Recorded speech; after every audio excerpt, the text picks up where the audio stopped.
Sa aralin ito ay iyong sisikaping maipahayag ang iyong saloobin tungkol sa epekto ng globalisasyon sa aspektong pang-ekonomiya, pan-teknolohikal, panlipunan, at sosyo-kultural.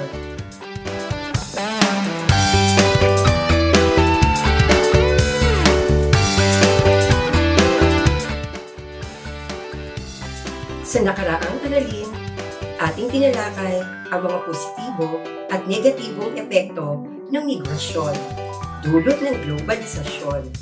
Ganon din ang ipinatupad ng mga batas at kasunduan na nangangalaga sa mga manggagawang naghahanap buhay sa ibang bansa. Sa aralin ito, ating uunawain ang iba't ibang saloobing ipinahayag hinggil sa naidulot ng globalisasyon sa pamumuhay ng mga tao at sa mga bansa sa daigdig. At hindi bibigyan pansin ang mabuti at hindi mabuting epekto ng globalisasyon sa aspekto pang-ekonomiya, pan-teknolohikal, panlipunan at sosyo-kultural upang mas mapalawak pa ang kaalaman ukol dito at matukoy ang tamang pamamaraan upang makaagapay at makatugon sa mga pagbabagong dulot nito. Kung kaya't, naririto muli ang AP Hub Educators upang bigyang linaw at ipaliwanag ang iba't ibang saloobin tungkol sa globalisasyon.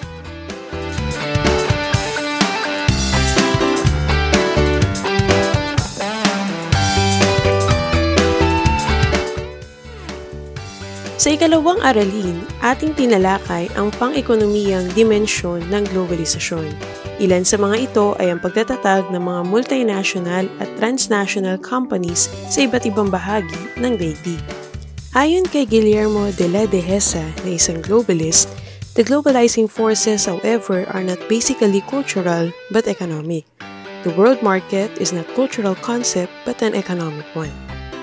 Isinasaad ng pahayag na ito na ang pangunahing layunin ng globalisasyon ay makaubuo ng isang pandaigdigang pamilyan upang matugunan ang mga pangangailangan at kagustuhan ng mga tao at bansa sa daigdig.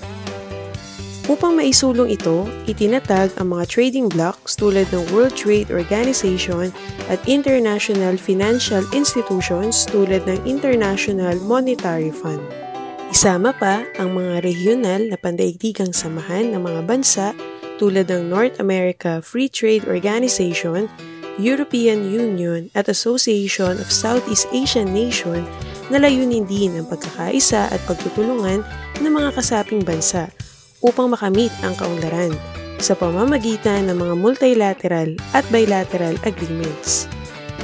Ang mga pandaigdigang samahang ito ang nagbigay daan upang dumago ang pamumuhunan at komersyo at ang pagkakaroon ng malayang kalakalan at daloy ng mga produkto at serbisyo sa daigdig na nagpapababa ng mga presyo at nagpapataas ng kalidad ng mga ito.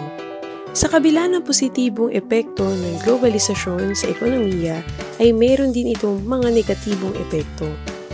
Halimbawa nito ay ang pagkakaroon ng domino effect sa mga ekonomiya ng bansa bunga ng financial crisis. Isa rito ang 1997 financial crisis na nagsimula sa Thailand, isa sa mga bansang kasapi ng ASEAN. Bunga ng devalwasyon o pagbaba ng halaga ng baht dulot ng pagbagsak ng property value at pagkalugi ng mga kumpanya at bangko tulad ng Somprasong Land at Finance One PCL Thailand. Dulot nito, unti-unti ring bumagsak ang halaga ng ringgit ng Malaysia, rupiah ng Indonesia, peso ng Pilipinas at dollar ng Singapore. Ang krisis pinansyal na ito ay umabot din sa South Korea at Japan. Isa pang halimbawa nito ay ang 2008 financial crisis na nagsimula sa United States. Bunga ng suliranin sa mga financial institutions ng bansa dulot ng pagpapautang ng mga bangko sa mga subprime borrowers o mga tao na walang trabaho o ari-arian na nais bumili at magkaroon ng sariling bahay simula pa noong 2001. Nagpatupad ng deregulasyon o pagpapababa ng interes sa pagpapautang na umabot hanggang 1% lamang na interes noong Hunyo 2003 na itinuturing na pinakamababa sa loob ng 45 taon. Makalipas ang ilang taon ay tumaas muli ang interes sa mga utang na hindi na kayang bayaran ng mga subprime borrowers na nagbunga ng bankruptcy sa mga bangko sa bansa. Nagdulot ito ng pagbagal ng ekonomiya ng daigdig, bunga ng epekto nito sa pandaigdigang kalakalan, pagsasara ng mga bangko, pagbagsak ng mga negosyo at pagkawalan ng trabaho. Naapektuhan nito ang mga bansa sa European Union maging ang Australia. Isa pang itinuturing na negatibong epekto sa globalisasyon ay ang pananaw na ang mga bansang mayayaman ang siyang nakikinabang sa benepisyo dahil mas may kapasidad sila sa pagkakaroon ng kapital.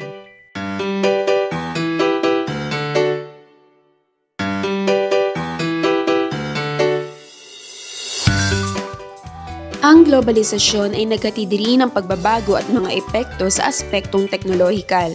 Makikita ang manifestasyon nito sa pag-usbong at paglaganap ng mga teknolohiya at kaisipan sa iba't ibang panig ng daigdig na pinaniniwala ang parehong naghatid ng positibo at negatibong epekto.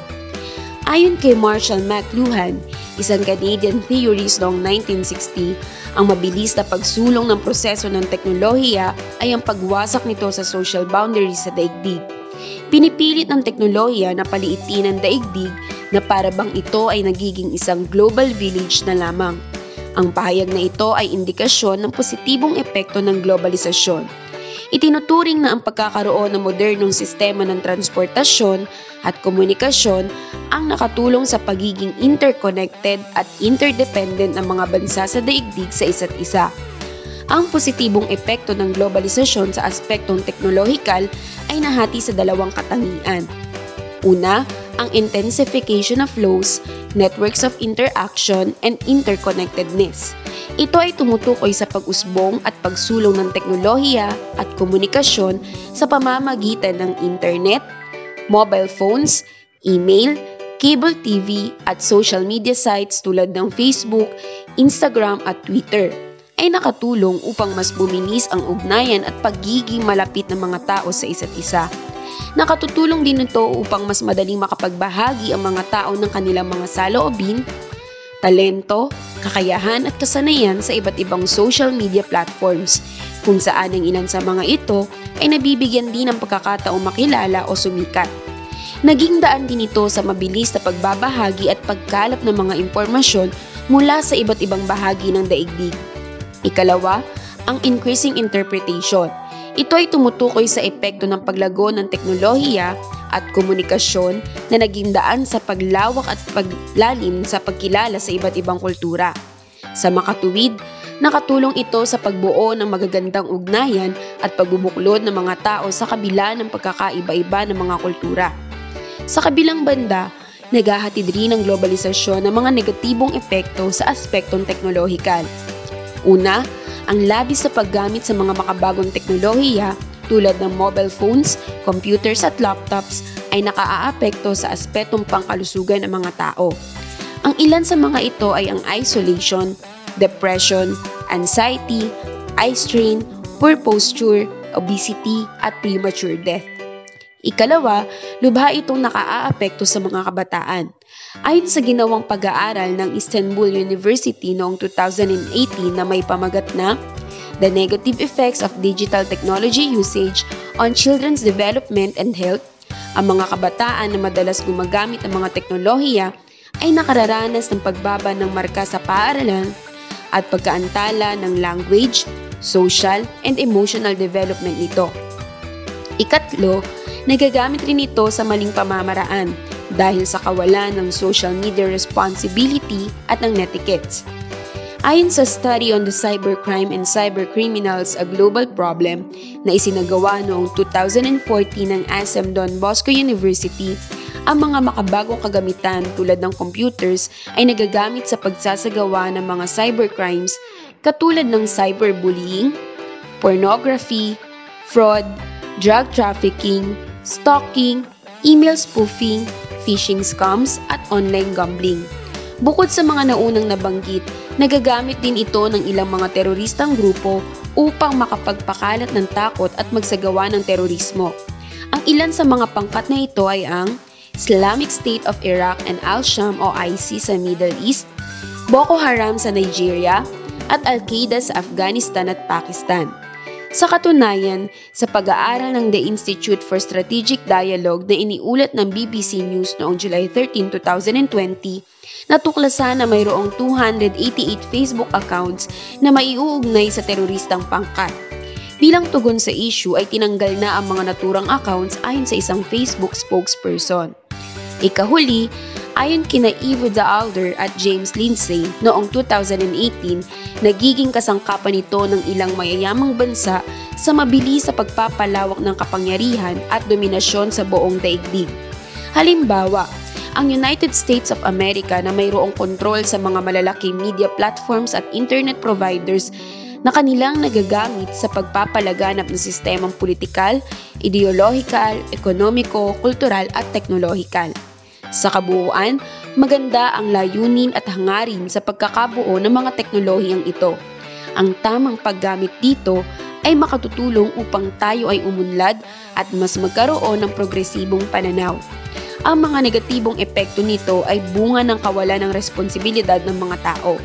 Sa makatuwid, kinakailangan ang responsableng paggamit sa mga makabagong kagamitan at social networking sites, lalo na ang mga kabataan, upang hindi mauwi sa pagkasira ng kanilang kinabukasan at hindi makapagdulot ng kapahamakan sa kapwa. Tandaan na ang mga ito ay tools lamang at tayo pa ring mga gumagamit ang magdidesisyon sa paraan ng paggamit nito.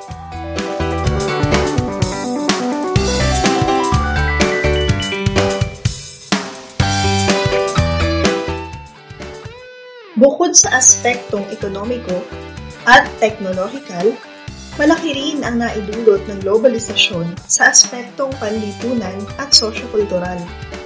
Ang isang kultura ay mayroong dalawang pangunahing reaksyon sa globalisasyon ayon sa sanaysay ni Jeremy C. Brook noong Enero 13, 2004. Ito ay ang sumusunod. Una ay ang reaksyong fatalistic, kung saan sumasabay o nakikibagay na lamang ang isang bansa sa daloy ng mga pagbabago mula sa impluwensya ng mga dominanteng bansa tulad ng Estados Unidos at Inglaterra. Ang mga mamamayan sa mga bansang ito ay maituturing na fully convinced group dahil tuluyan na nilang tinanggap at isinabuhay ang dayuhang kultura. Ikalawa ay ang reaksyong resistant. Ito naman ay ang reaksyon kung saan hindi tinatanggap o kaya naman ay pili lamang ang mga pagbabago at impluwensya sa kultura ng bansa mula sa mga dayuhan. Ang mga mamamayan sa mga bansang ito ay maituturing na partially convinced group o bahagya lamang na naimpluwensyahan at unconvinced group o ang grupo na hindi kinikilala at isinasabuhay ang kultura mula sa dayuhang bansa. Maging anuman ang reaksyon sa umiiral na globalisasyon, hindi maikakaila ang naging epekto nito sa lipunan at pamumuhay ng mga tao sa daigdig. Una, ito ang naging daan upang mas maunawaan at magbigay galang sa anuman ang kultura na mayroon ang isang bansa. Dahil dito ay lalong tumibay ang ugnayan ng mga bansa, dulot ng pagkakaroon ng kamalayan sa paggalang sa pagkakaiba-iba ng bawat isa. Ikalawa, ang pangyayaring ito ay malaking tulong din sa mga asignatura at kurikulum ng mga mag-aaral sa mga paaralan dahil mas nahahasa ang ating kaalaman sa iba't ibang uri ng kultura at paniniwala. Naging mas mahusay sa wikang Ingles at natutunan ng mga Pilipino ang iba't ibang wikang banyaga na maaaring makatulong sa kanila sa kanilang karera sa hinaharap. Isang halimbawa nito ay ang pagpapatupad ng Department of Education ng Special Program for Foreign Language na kinabibilangan ng wikang Spanish, Chinese, Japanese, French, German, at Korean. Sa ganitong pamamaraan, mas matututo ang mga mag-aaral na mapaunlad ang kanilang komunikasyon gamit ang ibang wika at intercultural skills.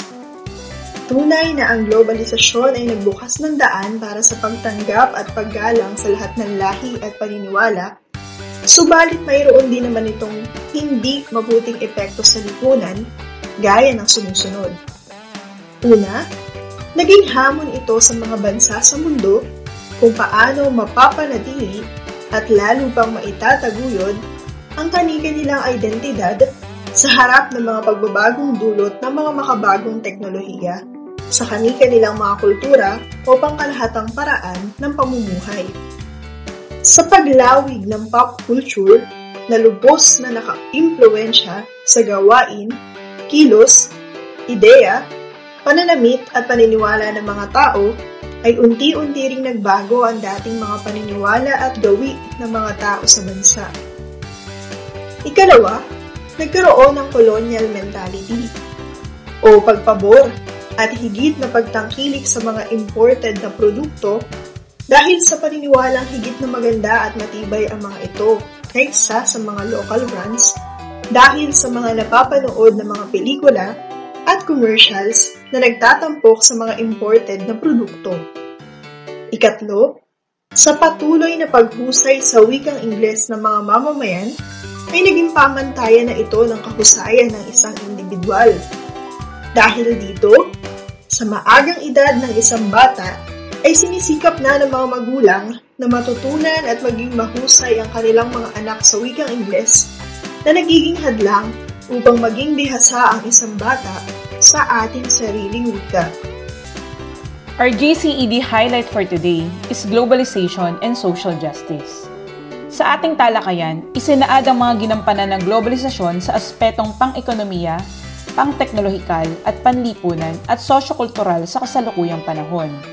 Binanggit din sa talakayan ang mga negatibo at positibong epekto nito, lalong-lalo na sa mga bansang papaunlad pa lamang at mahihirap na bansa.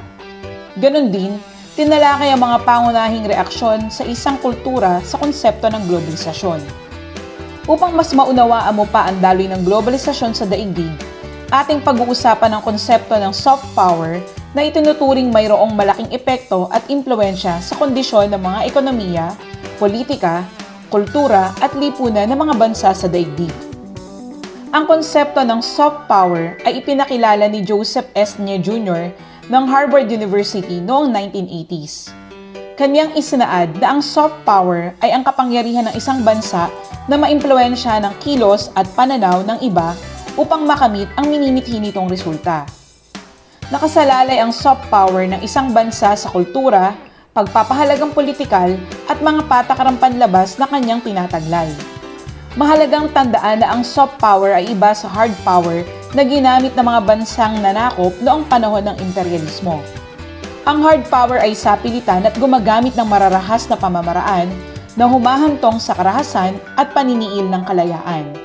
Habang ang soft power ay ginagamitan ng teknolohiya, media, diplomatikong pakikipag-ugnayan, tulong pinansyal, rekonstruksyon ng ekonomiya at epektibong komunikasyon upang mahikayat ang ibang bansa na maging bahagi ng pamumuhay nito ang kulturang kanilang ipinakikilala at kusang umayon sa mga patakarang kanilang ipinakikilala.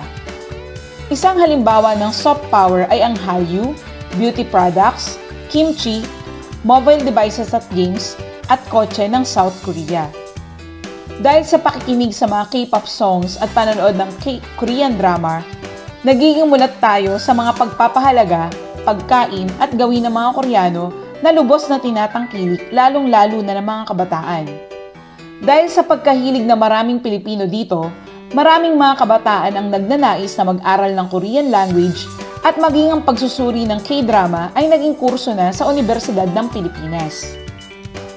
Mapapansin din na ang mga advertisement ng ilang mga produkto sa Pilipinas ay ini-endorso na ng mga artista o mga awit na Koreano, na isang patunay ng kanilang impluwensya maging sa ating pagpili ng pagkakatiwalaang produkto o serbisyo. Dahil din dito, nauso ang kabi-kabilang Korean stores sa bansa at samgyeopsal restaurants. Sa larangan naman ng teknolohiya, tinatangkilik sa ating bansa ang mga kilalang mobile phones at kotse mula sa South Korea. Marami na rin ang natutong kumain ng kimchi at nagnanais na magbakasyon sa South Korea upang makarating sa mga K-drama locations. Mapapansin na dahil dito, ang South Korea ay itinuturing bansang nangungunang tagapagluwas ng popular culture, mobile games, Korean cuisines, mga kotse, at mobile phones sa daigdig, na nakatulong sa paglago ng kanilang ekonomiya at pagpapalaganap ng kanilang kultura. Maliban sa South Korea, ang mga bansa tulad ng United States of America, China, at Japan ay meron din kanya-kanyang soft power. Kilala ang USA sa Microsoft, Apple, Nike, Hollywood Films, at mga awit sa billboards. Habang ang China naman ay kilala sa Huawei, Alibaba, Alipay, at iba pang brand ng telepono. Ang Japan naman ay kilala sa kanilang anime, Japanese cuisines, at brand ng mga mobile phones, camera, kotse, computers, at retailing stores tulad ng Uniqlo at Anello. Ang mabilis na pagpasok ng mga produkto at kultura ng mga bansang ito ay naging daan para sa integrasyon ng kanilang kultura sa ating kultura at sa iba pang bansang kanilang naimpluwensyahan. Paano ba tayo makakaagapay sa ganitong pag-iral ng soft power ng mga nabanggit na bansa? Mahalaga na atin ding pagtuunan ng pansin ang pagpapayabong sa ating kultura, paglinang sa ating mga talento at kasanayan, at pataasin ang ating kaalamang panteknolohiya. Ating isulong sa ating kongreso na bigyan ng sapat na pondo ang National Commission for Culture and Arts. Mahalaga ang tungkulin ng NCCA sa pagbuo ng mga patakaran at programa sa pagpapanatili, paglinang, at pagkilala ng kultura, wika, at sining ng ating bansa. Nasa ilalim ng NCCA ang Cultural Center of the Philippines, National Historical Commission of the Philippines, National Museum of the Philippines, National Library of the Philippines, National Archives of the Philippines, at Commission on the Filipino Language. Mapapansin na ang mga ahensyang ito ang nangangalaga sa mga dokumentong may kaugnayan sa kasaysayan, nagtatampok ng talento at sining ng mga Pilipino, at nagpapayabong sa ating wika. Malaki din ang ginagampanan ng Department of Tourism o DOT sa pagbubuo ng plano, regulasyon, proyekto at programa na magpapakilala sa mga tourist destination sa ating bansa. Habang ang Department of Science and Technology o DOST ang pangunahing ahensya ng ating pamahalaan na nangunguna sa pagsusulong ng agham at teknolohiya upang makatulong sa pagpapalago ng ating ekonomiya at lipunan. Mahalaga ang gampanin ng mga ahensyang ito upang mapayabong at maipakilala pa natin ang kultura at talentong Pinoy na mahalaga upang mapalakas natin ang ating soft power. Subalit, sa kasalukuyan, ang kabuuang budget na inilaan ng Kongreso para sa fiscal year 2021 sa DOST ay 5,844,516,000 pesos lamang. Habang ang DOT naman ay nakatanggap lamang ng 3,487,357,000 pesos at ang NCAA naman ay mayroon lamang na inilaan na 27,334,000 pesos. Ang limitadong budget na ito ay may epekto sa mga programa ng naturang ahensya. Ang Pilipinas ang isa sa mga bansa na may pinakamakulay at mayamang kultura at kasaysayan. At marami na sa ating mga kababayan ang kilala sa larangan ng musika at sports. Marami rin sa mga produktong gawa, nilikha at ipinakilala ng mga Pinoy ay tinatangkilik ng mga dayuhan sa ibang bansa. Ang mga ito ay maaari nating maging soft power sa hinaharap, subalit ito ay magaganap lamang kung atin itong pagtutuunan ng pansin, paglalaanan ng puhunan ng publiko at pribadong sektor, susuportahan ng pamahalaan, at lalo pang lilinangin at tatangkilikin ng mga Pilipino. Ito ay maaaring ating maging lakas at behikulo upang tayo ay makaagapay sa globalisasyon, makilala sa ating identidad, at makakuha ng suporta sa daigdig.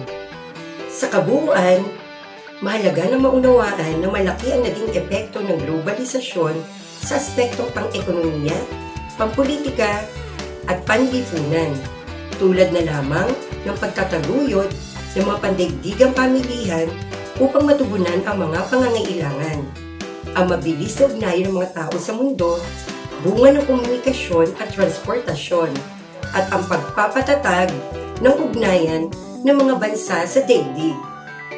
Sa kabila nito, hindi maikakaila na may iba't ibang mabuti at hindi mabuting epekto ang globalisasyon sa pamumuhay ng mga tao. Ngunit tandaan na nasa bawat isa sa atin kung paano natin tatanggapin ang mga pagbabagong ito at mamumuhay sa gitna ng globalisasyon nang hindi nakakalimutan ang sariling identidad at kultura bilang Pilipino.